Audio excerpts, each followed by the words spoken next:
Nada lo anunciaba por la tarde. Las actividades comerciales se desenvolvieron normalmente en la ciudad. Olas humanas hormigueaban en los pórticos encristalados de los vastos establecimientos comerciales, o se detenían frente a las vidrieras que ocupaban todo el largo de las calles oscuras, salpicadas de olores a telas engomadas, flores o vituallas. Los cajeros, tras de sus garitas encristaladas, y los jefes de personal rígidos en los vértices alfombrados de los salones de venta, vigilaban con ojo cauteloso la conducta de sus inferiores. Se firmaron contratos y se cancelaron empréstitos. En distintos parajes de la ciudad, a horas diferentes, numerosas parejas de jóvenes y muchachas se juraron amor eterno, olvidando que sus cuerpos eran perecederos.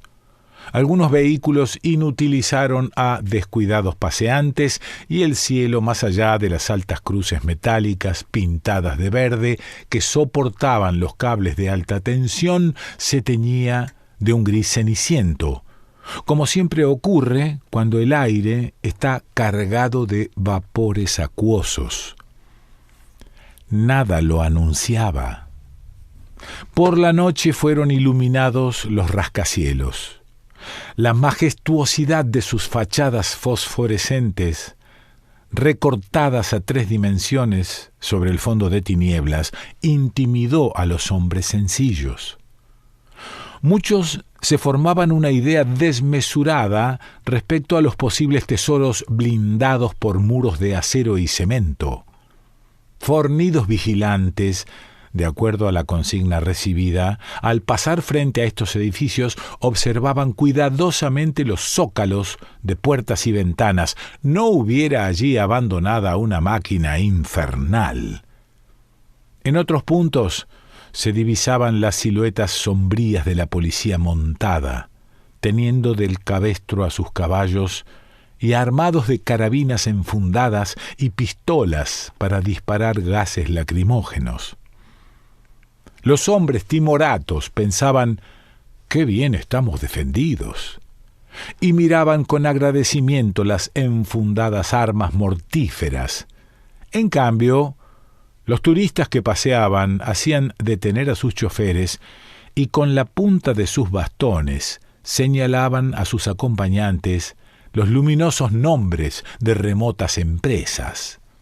Estos centelleaban en interminables fachadas escalonadas, y algunos se regocijaban y enorgullecían al pensar en el poderío de la patria lejana, cuya expansión económica representaban dichas filiales, cuyo nombre era menester deletrear en la proximidad de las nubes, tan altos estaban. Desde las terrazas elevadas, al punto que desde allí parecía que se podía tocar las estrellas con la mano, el viento desprendía franjas de músicas, blues, oblicuamente recortados por la dirección de la racha de aire. Focos de porcelana iluminaban jardines aéreos.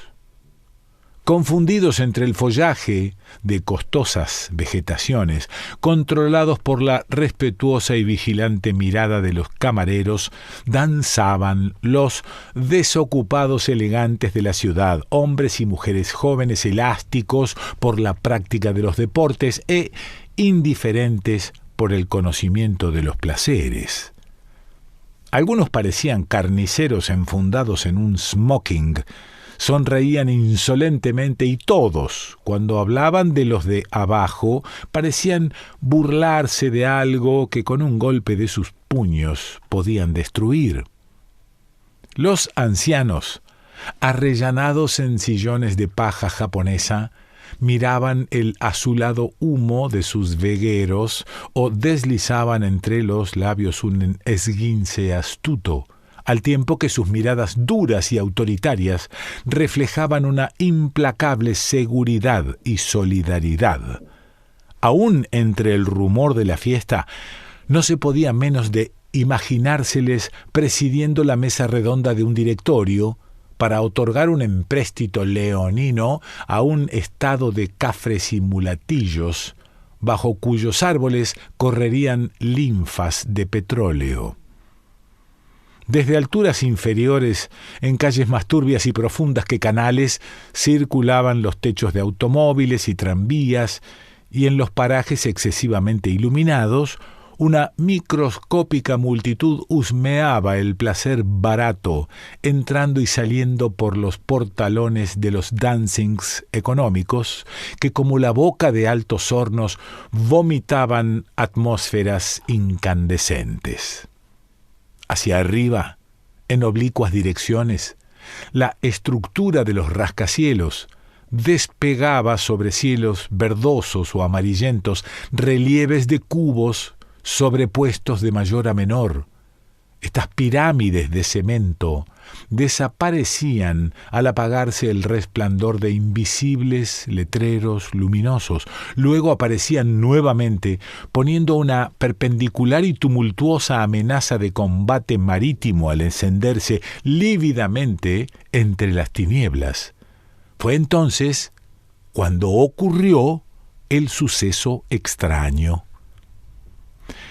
El primer violín de la orquesta Jardín Aéreo Imperius, iba a colocar en su atril la partitura del Danubio Azul, cuando un camarero le alcanzó un sobre. El músico rápidamente lo rasgó y leyó la esquela. Entonces, mirando por sobre los lentes a sus camaradas, depositó el instrumento sobre el piano, le alcanzó la carta al clarinetista y, como si tuviera mucha prisa, descendió por la escalerilla que permitía subir al paramento.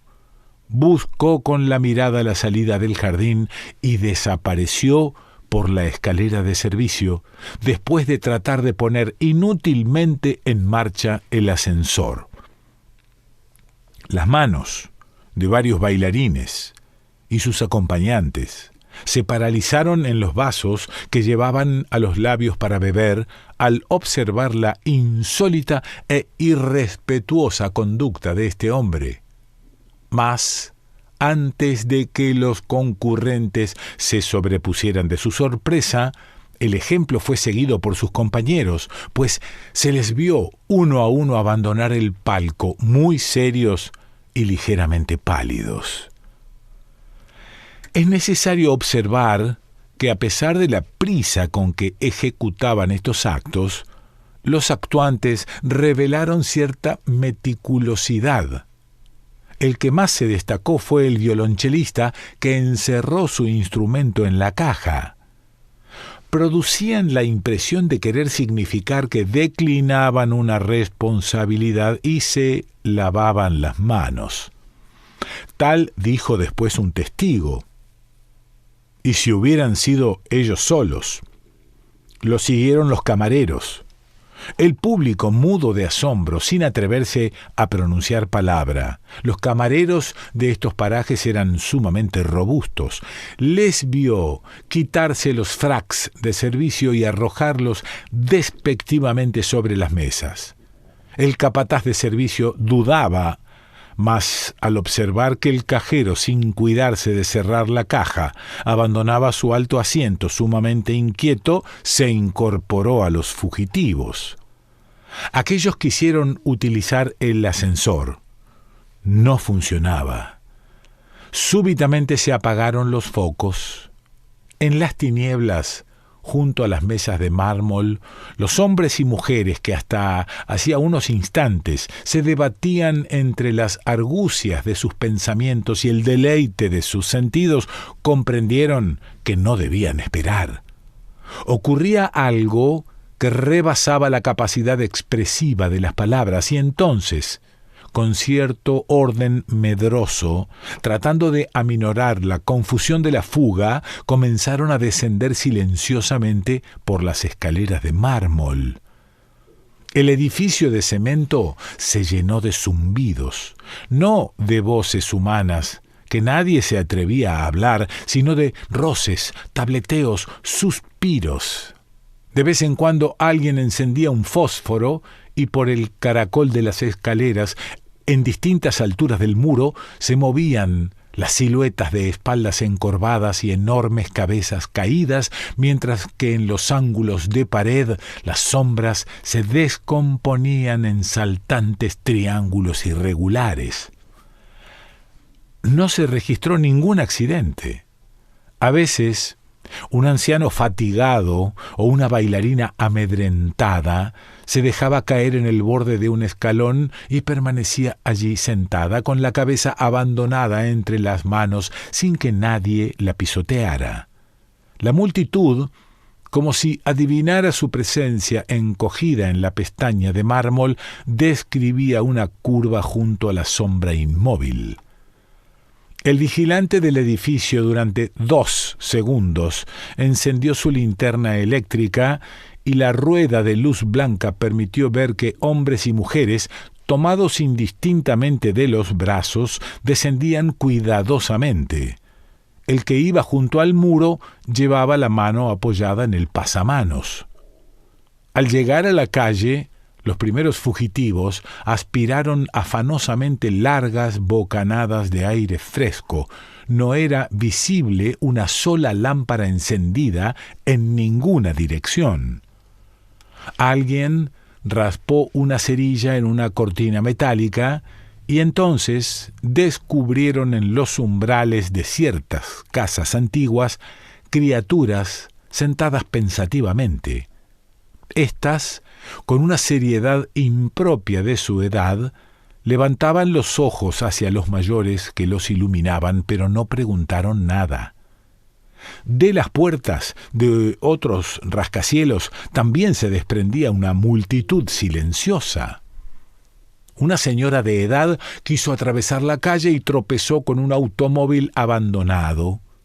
Más allá, algunos ebrios, aterrorizados, se refugiaron en un coche de tranvía, cuyos conductores habían huido, y entonces muchos, transitoriamente desalentados, se dejaron caer en los cordones de granito que delimitaban la calzada. Las criaturas inmóviles, con los pies recogidos junto al zócalo de los umbrales, escuchaban en silencio las rápidas pisadas de las sombras que pasaban en tropel. En pocos minutos, los habitantes de la ciudad estuvieron en la calle.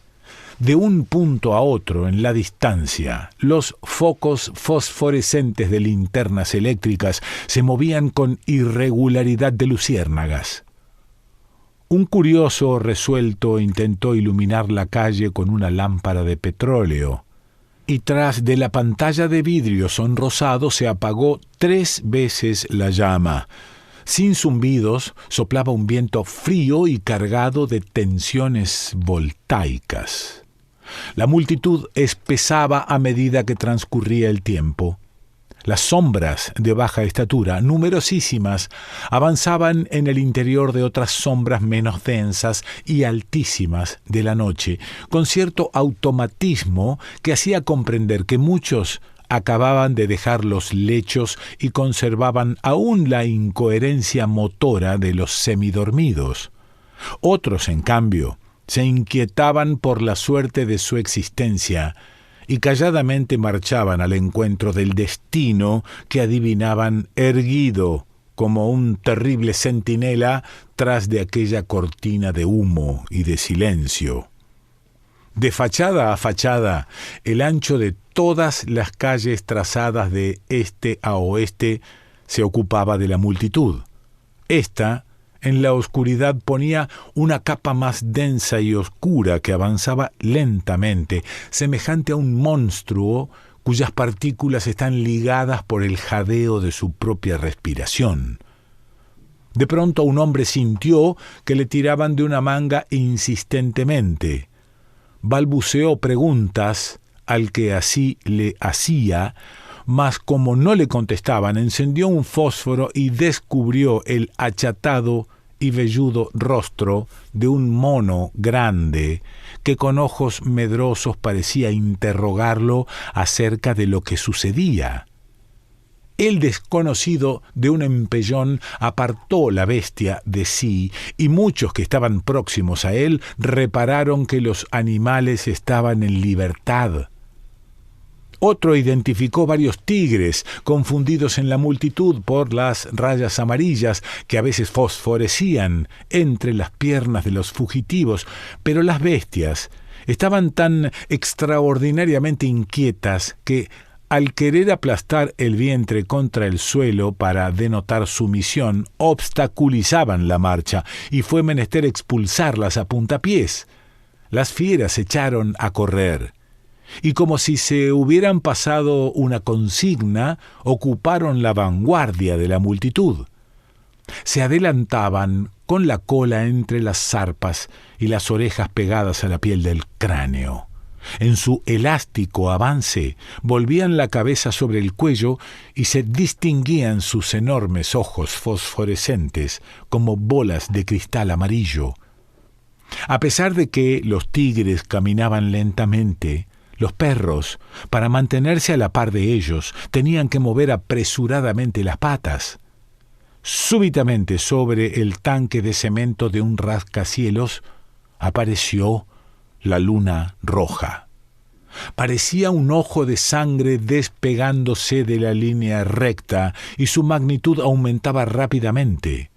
La ciudad, también enrojecida, creció despacio desde el fondo de las tinieblas hasta fijar la balaustrada de sus terrazas en la misma altura que ocupaba la comba descendente del cielo. Los planos perpendiculares de las fachadas reticulaban de callejones escarlatas el cielo de brea.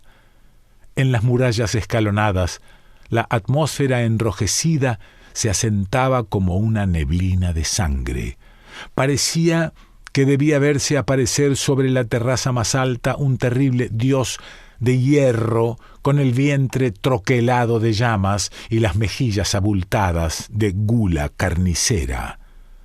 No se percibía ningún sonido, como si por efectos de la luz bermeja la gente se hubiera vuelto sorda. Las sombras caían inmensas, pesadas, cortadas tangencialmente por guillotinas monstruosas sobre los seres humanos en marcha, tan numerosas que hombro con hombro y pecho con pecho colmaban las calles de principio a fin. Los hierros y las cornisas proyectaban a distinta altura rayas negras paralelas a la profundidad de la atmósfera bermeja. Los altos vitrales refulgían como láminas de hielo tras de las que se desemparva un incendio. A la claridad terrible y silenciosa era difícil discernir los rostros femeninos de los masculinos. Todos aparecían igualados y ensombrecidos por la angustia del esfuerzo que realizaban, con los maxilares apretados y los párpados entrecerrados. Muchos se humedecían los labios con la lengua, pues los afiebraba la sed. Otros, con gestos de sonámbulos, pegaban la boca al frío cilindro de los buzones o al rectangular respiradero de los transformadores de las canalizaciones eléctricas, y el sudor corría en gotas gruesas por todas las frentes. De la luna, fijada en un cielo más negro que la brea, se desprendía una sangrienta y pastosa emanación de matadero.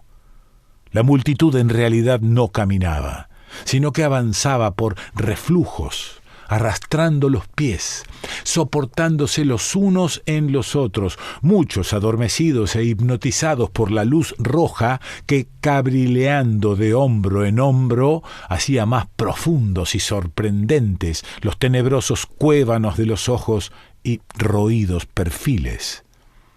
En las calles laterales los niños permanecían quietos en sus umbrales.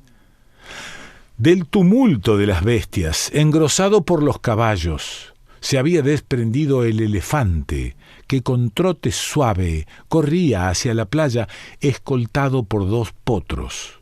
Estos, con las crines al viento y los belfos vueltos hacia las apantalladas orejas del paquidermo, parecían cuchichearle un secreto.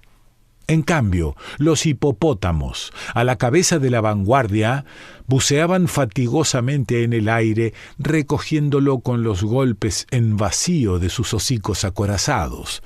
Un tigre, restregando el flanco contra los muros, avanzaba de mala gana. El silencio de la multitud llegó a hacerse insoportable.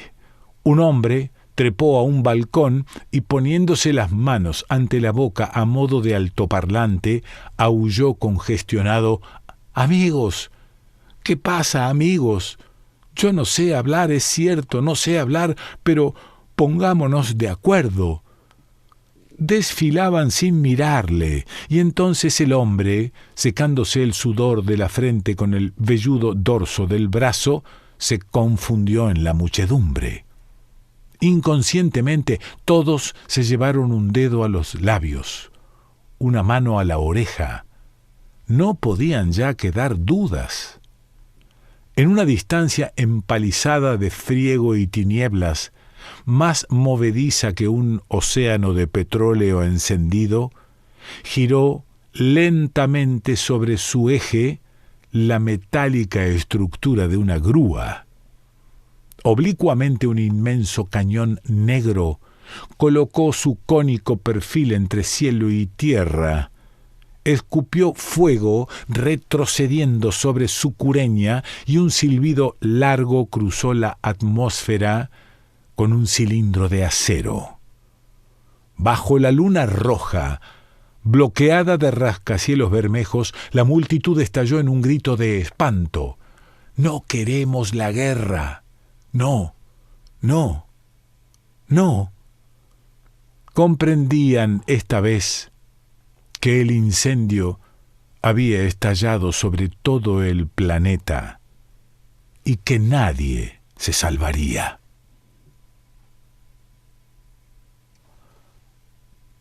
Roberto Arlt.